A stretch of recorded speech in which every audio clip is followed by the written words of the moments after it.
Je m'appelle Jean-Pierre. Je suis né en France, j'ai travaillé en France. Pendant des années, chaque matin avant de partir travailler, je regardais par la fenêtre. Est-ce que la pluie arrive? Est-ce que le vent va se renforcer? Est-ce qu'il y aura du travail dans les champs demain? Est-ce que la route sera praticable? Ces questions faisaient partie du quotidien, presque sans y penser. Depuis que je suis à la retraite, les matins ont changé. Je n'ai plus la même urgence, mais ma curiosité est restée intacte. Je n'ai jamais cessé de regarder le ciel, observer les nuages, sentir l'air, écouter le vent. C'est devenu un réflexe. Avec le temps, on comprend que le ciel donne des signes, à condition de prendre le temps de les observer tranquillement. Avant, je faisais partie de ceux qui regardaient simplement la météo. Aujourd'hui, je vais un peu plus loin, sans compliquer les choses. Je regarde les cartes, les mouvements des nuages, la pluie qui arrive ou qui s'éloigne. Parce qu'avec les années, j'ai compris une chose essentielle. La météo, ce n'est pas seulement des chiffres. Ce n'est pas uniquement une température ou un cumul de pluie. La météo, c'est la vie elle-même, celle qui influence nos journées, nos déplacements, notre travail et parfois même notre humeur. Cette chaîne n'est pas une grande chaîne de télévision. Ici, il n'y a pas de phrases compliquées, ni de grands mots techniques. Ici, il y a le ciel tel qu'il est.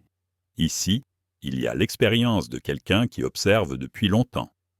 Si vous vivez en France et que, le matin, vous ouvrez les volets en vous demandant « Qu'est-ce que le temps va faire aujourd'hui ?» alors vous êtes au bon endroit. Je suis Jean-Pierre. Chaque jour, nous regarderons le ciel ensemble.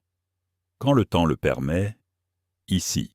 Ce dimanche 1er février s'inscrit dans la continuité d'un temps souvent humide et changeant sur une grande partie du pays. Après un mois de janvier déjà très arrosé, la météo continue d'imposer son rythme.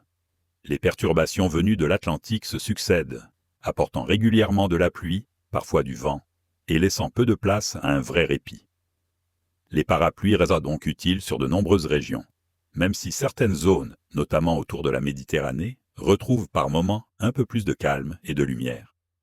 Ce matin, l'humidité domine nettement sur la façade ouest. Les pluies gagnent rapidement les régions atlantiques et les côtes de la Manche, avant de progresser vers le centre du pays. Le ciel est souvent gris, les précipitations sont parfois faibles, mais elles suffisent à entretenir une sensation désagréable. Dans ces régions, les sols sont déjà très humides après plusieurs semaines de pluie, et chaque nouvelle averse compte. Les déplacements peuvent devenir plus pénibles, surtout tôt le matin. Des Pyrénées jusqu'aux frontières de l'Est, le temps reste globalement sec en début de journée, mais sous un ciel très chargé. Les brumes et les brouillards sont fréquents dans les plaines et les vallées, réduisant localement la visibilité. L'ambiance est calme en apparence, mais souvent fraîche et humide.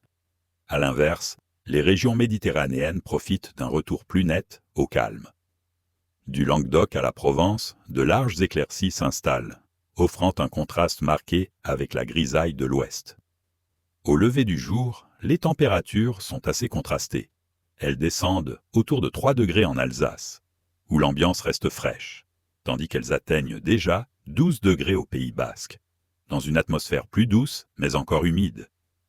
Cette douceur se généralise progressivement au fil de la journée, avec des valeurs en légère hausse par rapport à la veille.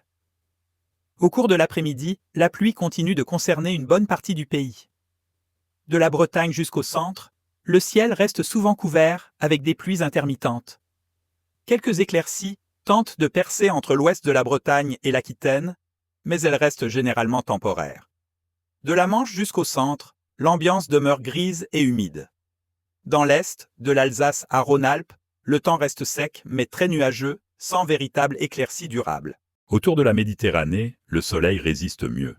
Même s'il peut être parfois voilé par des nuages élevés, le temps reste plus lumineux et plus agréable. Les températures maximales reflètent bien ces différences. Elles atteignent environ 6 degrés en plaine d'Alsace, tandis qu'elles montent jusqu'à 15 degrés dans le sud de l'Aquitaine. Sur une grande partie du pays, les valeurs se situent entre 8 et 12 degrés, confirmant une douceur relative pour un début février. En soirée, l'humidité persiste sur de nombreuses régions. De faibles pluies continuent de circuler localement sur l'ouest et le centre, tandis que le temps reste plus sec de l'Occitanie à Rhône-Alpes jusqu'au Grand Est, ainsi que sur le pourtour méditerranéen. Avec la tombée de la nuit, la sensation de fraîcheur se renforce, accentuée par l'humidité et par un vent parfois sensible sur les régions exposées. Dans la nuit, les nuages restent nombreux sur une grande partie du territoire. Quelques pluies circulent encore à l'ouest, notamment près de l'Atlantique. En montagne, les conditions hivernales se maintiennent. Dans les Pyrénées, la neige continue de tomber au-dessus de 1300 à 1500 mètres. Même si l'activité semble moins intense par moments, l'accumulation se poursuit en altitude. Maintenant, un risque élevé en montagne. Pour les jours suivants, la tendance reste globalement la même. Les perturbations atlantiques continuent de traverser le pays, apportant régulièrement de la pluie et du vent. Les améliorations existent, mais elles sont souvent courtes et insuffisantes pour assécher durablement les sols. Les températures restent légèrement au-dessus des normales de saison, avec un excédent d'1 à 2 degrés en moyenne. Mais le ressenti demeure souvent désagréable à cause de l'humidité persistante. Dans ce contexte, quelques conseils simples peuvent vraiment faire la différence au quotidien. Sur les régions de l'ouest et du centre, où les sols sont saturés, les routes peuvent être glissantes ou boueuses. Il est important d'adapter sa vitesse, surtout sur les routes secondaires, et de rester attentif à la présence d'eau sur la chaussée. À la maison, le vent et l'humidité peuvent accentuer la sensation de froid. Vérifier l'étanchéité des portes et des fenêtres permet de limiter les pertes de chaleur et d'améliorer le confort intérieur. En montagne, enfin, la prudence est essentielle. Avec la neige récente et le vent en altitude, le risque d'avalanche reste marqué. Toute sortie doit être bien préparée, avec un équipement adapté et en tenant compte des consignes locales. En résumé, ce dimanche 1er février reste marqué par un temps souvent humide et changeant sur la France. Les pluies concernent surtout l'ouest et le centre, tandis que le sud et le sud-est bénéficient d'un temps plus calme et plus lumineux. La douceur se maintient, mais elle ne suffit pas à apporter un réel confort. La météo continue de rythmer les journées, et il est important d'en tenir compte pour organiser ses déplacements et ses activités. De mon côté, comme toujours, je continuerai à garder un œil attentif sur le ciel. Pour vous, je suis Jean-Pierre. Chaque jour, nous regarderons le ciel ensemble. Quand le temps le permet, ici.